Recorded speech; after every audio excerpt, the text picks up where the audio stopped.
பயணிகளின் கவனத்திற்கு விரைவு மெயில் ரயில்களில் ஒதுக்கப்பட்டுள்ள பொது பெட்டிகளில் ஒரு பெட்டி மாற்றுத்திறனாளிகள் பெண்களுக்கு என பிரத்யேகமாக தலா ஒரு பெட்டி ஒதுக்கப்பட்டுள்ளது.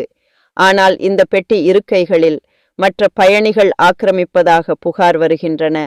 இந்த புகார்களை தொடர்ந்து அனைத்து ரயில்வே மண்டலங்களிலும் ரயில்வே வாரியம் நடவடிக்கை எடுத்து வருகிறது. மேலும் மாற்றுத்திறனாளிகளின் புகார்கள் குறித்து ரயில்வே வாரியம் எடுத்த நடவடிக்கை குறித்து மாற்றுத்திறனாளிகளுக்கான ஆணையம் சூமோட்டா வழக்காக விசாரணை செய்கிறது.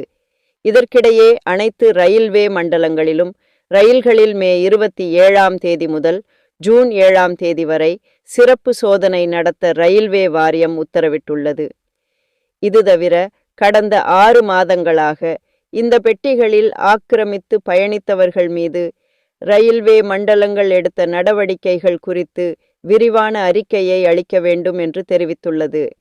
இது குறித்து தட்சிண ரயில்வே தொழிற்சங்க மூத்த நிர்வாகி மனோகரன் கூறியதாவது: மாற்றுத்திறனாளிகளுக்கான பிரத்யேக ரயில் பெட்டிகளில் மற்ற பயணிகள் பயணம் செய்வதை தடுக்க 12 நாட்கள் சிறப்பு சோதனை நடத்துவது வரவேற்கத்தக்கது.